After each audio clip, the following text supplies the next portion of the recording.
on to our next topic, which is the shift from people wanting this detailed step-by-step plan to actually focusing more on our agile change delivery.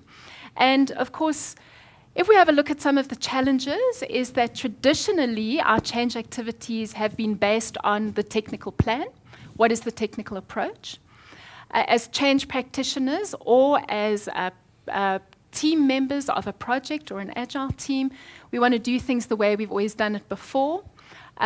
People that are implementing change use different language to the agile team members, and of course people are also wanting to stick to their preferred approach to change management, their preferred change methodology. So I just want to ask the panel members, so Kobus, you've mentioned that you've got approximately 500 people in the one program that you are currently supporting.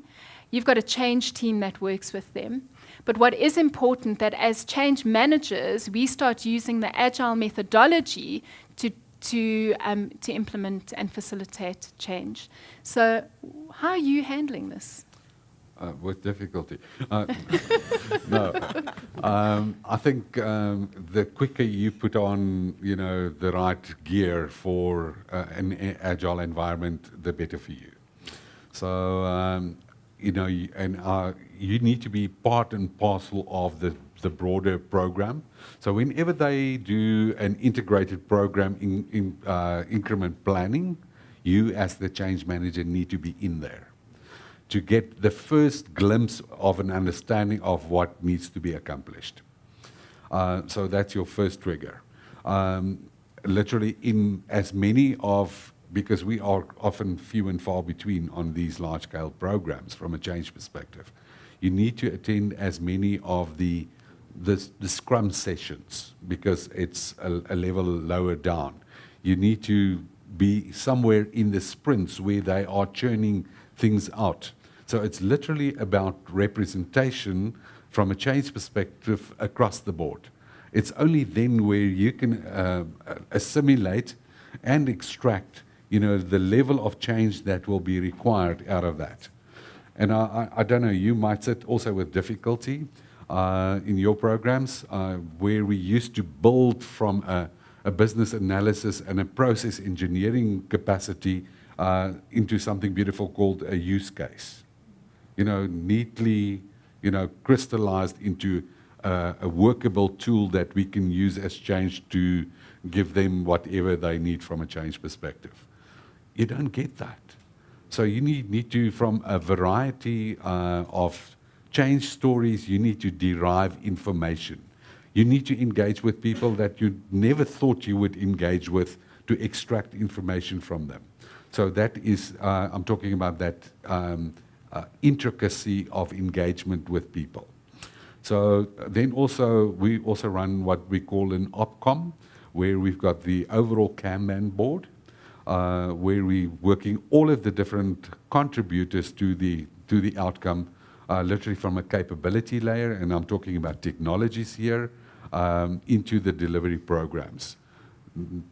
And from there, you need to know literally every dependency between all of those different components. So the point I want to make is you need to, I don't want to call it be pushy, but you need to integrate yourself into the bigger scheme of things. Otherwise, you will never gain the kind of understanding that is needed for you to play change. So it's rather, it is very challenging. Okay, thank you for that, Kobus. Can I just quickly add something onto it? And I think that's our adaptability also came from, and we talked about, positional titles, you're a change manager, you're a this. We started appointing people with more business analysis skill together with change, calling them change analysts. You can call me anything, as long as I've got the right skill to go and suss information that we can put into some sort of a tangible format that we can use and that we can engage with in the business. We've also appointed recently more technical skilled people who can help us in the learning environment, and I don't want to jump the gun here, where they create clickable prototypes or simulations of what's to come, whilst we don't have it yet, so that we can educate people in advance about what's coming. Otherwise, everything will be available right at the very end, and we will surprise people. And we are not there to surprise people. So we have now 3 people in our broader team with more technical capabilities so that they can help us to simulate certain things that is changing all the time. So if you're talking about updating work, we've had it. We are constantly updating to the latest, Yes. to keep on track. On track. Very good. Thank you for that, Querbus. And Linda, from your side, I mean, you've worked on many Microsoft projects, and you've also, had challenges on that shift from a change delivery mode that is a step-by-step approach to the Agile approach. So just share with us some of your learnings from that. I think also just reflecting back on the solution of Office 365, by virtue of it being a cloud-based solution, it is an agile solution. So I always have a little bit of a giggle at the idea that we decided that we were going to deploy it in a waterfall approach at the very beginning. It was like, that's ridiculous. But one of the things that we started to realize is when we were still running waterfall, we were trying to give users everything. And for those of you that know Office 365, it is a massive suite of products. And so we were giving people everything, and then we were like, why aren't they using everything? And then we had to actually take a step back and go, how is it really feasible to expect people to be able to adapt and adopt so many different technical capabilities? So we had to take a step back. And we thought, right, what are we going to do? Let's start taking a more iterative approach to the way that we are engaging and encouraging users to use the different solutions. So let's start off with fundamental Pro Plus. Everyone's going to be using Word, Excel, PowerPoint, and Outlook. So the first wave of communications and awareness material we would share when we deployed was around the Pro Plus suite. Then we gave them some time to settle. We then did the next awareness campaign, which was about their mail being moved into the cloud. What do they need to do? What to expect? Let them settle. Then we did the next campaign, which was OneDrive, how to log on, etc. Then it was Skype for Business. Then it was Yammer. And so what we did was we literally, with each sprint and with each stakeholder audience, we had these cadences of communication and awareness that was flowing on a repetitive basis. And we found that the uptake that we started getting was a lot better because we were giving people time to settle. I think the second thing, though, that was a challenge for us around Office 365 is that the solution itself is growing all the time. And we were challenged as change practitioners. So I'll give you an example. At one point, I remember my colleague, Sean, going, well, guys, there's something new and it's called groups. And we were like, oh, cool, what's groups? And then we started using groups as a team. And this is so stunning. And then like a month later, he was like, so you know how I was telling you about groups? Well, now there's teams. And I'm like, okay, what's teams? Well, it's like groups, but it's different. I'm like, okay. And so, we then had to start thinking about how we were going to engaging stakeholders.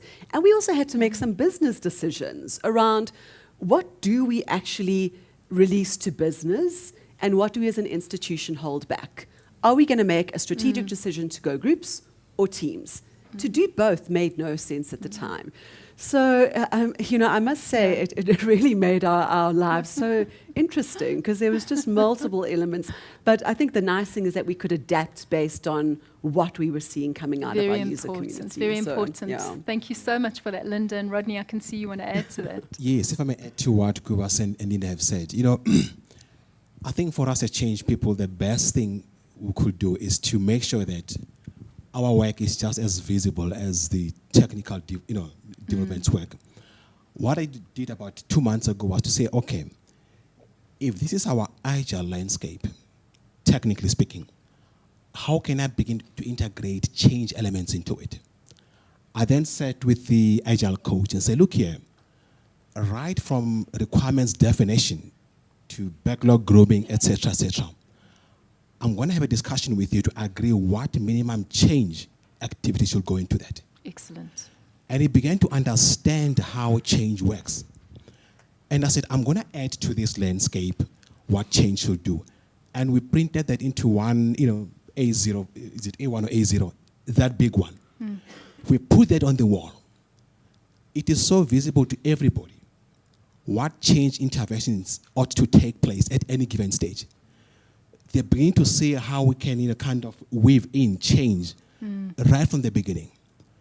If you're doing your as is, your change impact should begin to take shape there. As you move from your grooming to the actual sprinting, etc., you need to have all your change tickets as part of the sprint and the backlog. So just by being so graphic and also putting it there for everyone, they now understand how change can support the agile process. That is the first point. The second point is, as change practitioners, we always fall back to our tools and templates, don't we? Okay. I began to question them and say, what are the critical tools that I need to be utilizing per each phase of this process? Okay. That's the first point. But the second point is, how could I integrate all those tools into one? In other words, you're sitting in one meeting, but by the time you leave the meeting, you've got your impact done. You understand the learning landscape.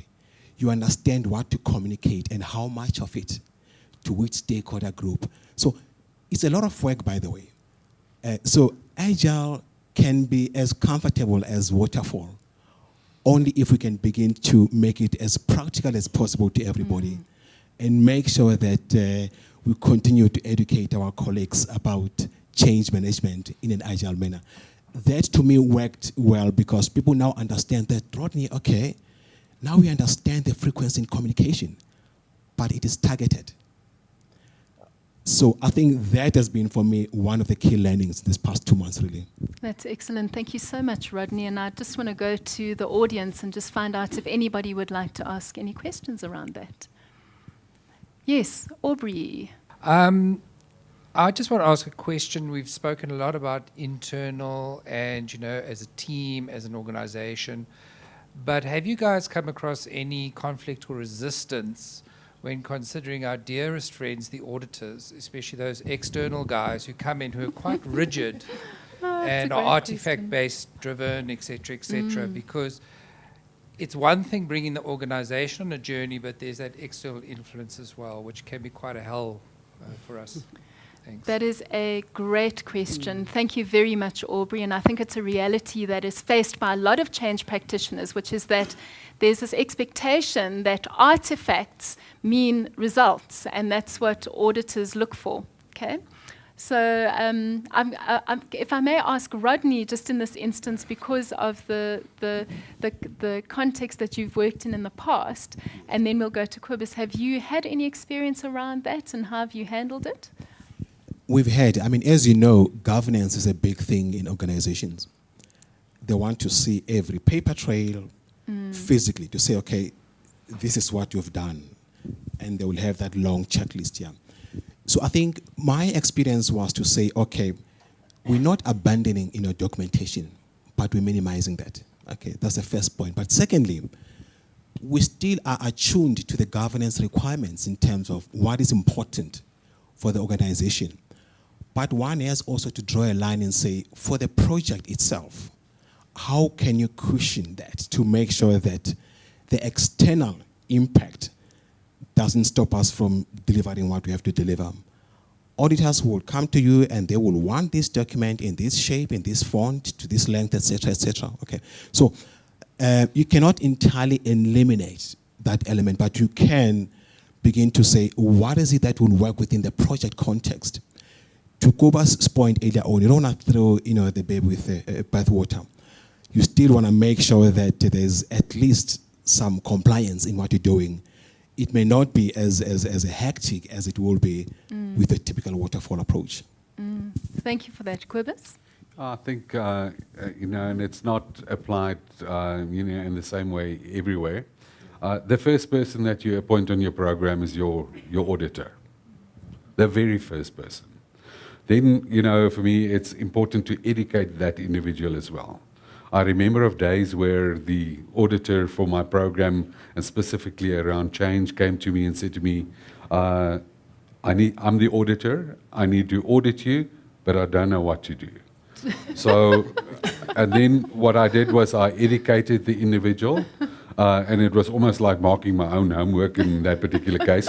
But fortunately for the second program and the third, that particular person walked away being enabled and with an understanding of what to look for and what to audit. So similarly, they normally pitch, close to implementation time, and then they would like to see all of the artifacts. So again, appoint them up front, make them part and parcel, keep them on the journey, even if it's an agile journey in this particular case. And then for me, the next thing is give them access to.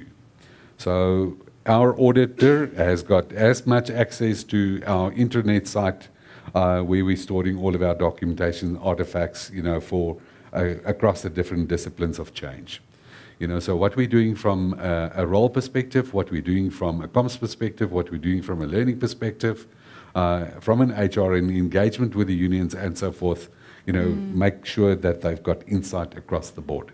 Fantastic. Thank you very much for that. Just a very quick comment. There is this perception, and it's a myth, it's an agile myth, that agile means no documentation. So for those of you that haven't gone through formal agile training, please do not leave here thinking that agile means no documentation. And the same needs to be applied to us as change practitioners. We are certainly not saying that it's just all up in the air and as long as there was a sticky on a wall at one point in time, we've done our job. Not at all. There is still a requirement to have some level of documentation. But does it need to be a 45-page strategy document? No, it doesn't. And does it all have to be ready up front? No, it doesn't. So I just want to make that point Thank you, very Linda. clear, please. Agile still requires documentation. Thank you, Linda. Thank you for clarifying that. Just a question and also an observation. I wallow in the world of waterfall, and I'm working in a partnership with a very agile Zulu, and it's been quite frustrating, and particularly in terms of I want the plan, I want the business plan, I want the deliverables, I want everything to follow a course of action, and I've had to learn to trust.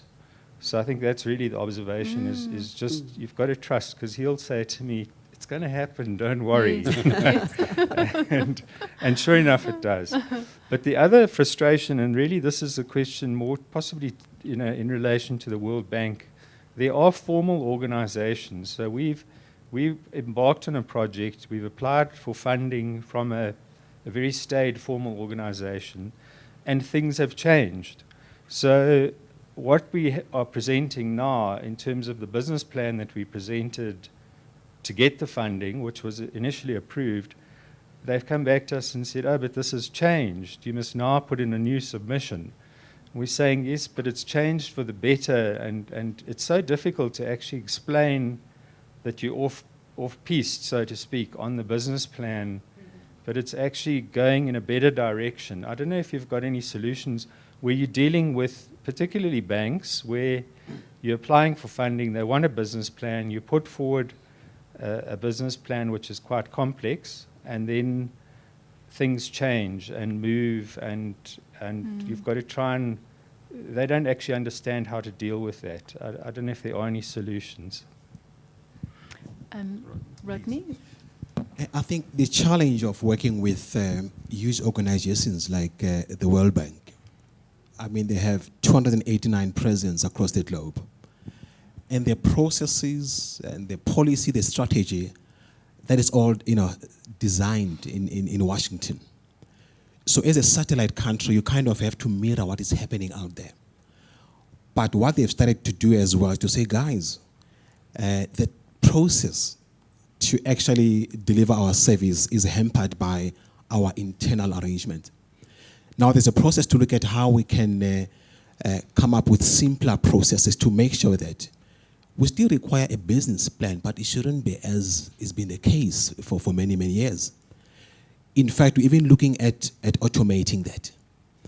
It doesn't mean that we're taking away all the requirements which are, ought to be there. That's the first point. But the second point is with typical, financial organizations, documentation is key. But how much is too much?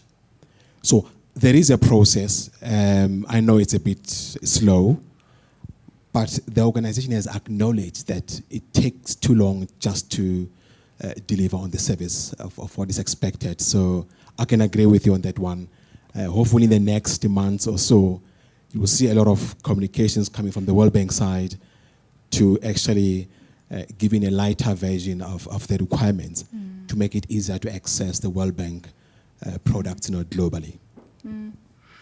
Thank you for that, Rodney. And I think just with you saying that, what we are seeing is the shift towards the lighter touch. So what is the minimum viable? So we've got MVP from an agile perspective, we've got MVC from a change perspective, but we're also probably looking at it organizationally. So what is the least amount of work and effort that we need to put in?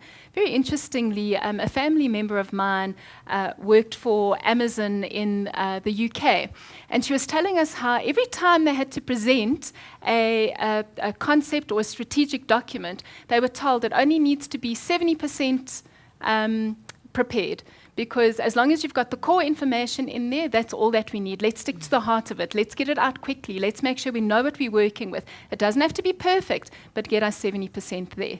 So yeah, very interesting. All right, so just some tips and tactics around change delivery, and that is that we constantly need to be managing our stakeholder expectations. We need to learn to be adaptive. You see what has come through with the panel members, and I'm sure you're experiencing it yourselves, is we need to start using agile language and agile methods in change management. We need to be using terms like retrospectives. So in the past, we would say things like, what are our lessons learned? We must be running retrospectives or participating in retrospectives. We should be making sure that we are participating in what's going on to the Kanban boards, that we are part of that team, that there's visibility, that we're there in stand-up meetings, etc. We also need to learn to draw on a range of change management tools and practices. It's not just about following one methodology. It's saying, what can we work with that will be fit for purpose right now? That might change in the next sprint. And then, of course, very importantly is our self-directed learning. So as change practitioners, we need to be, and as people that are leading change, whether you're a leader in business or part of a technology team, we need to make sure that we're learning as we're going, and that learning is self-directed and we can adjust as we move forward.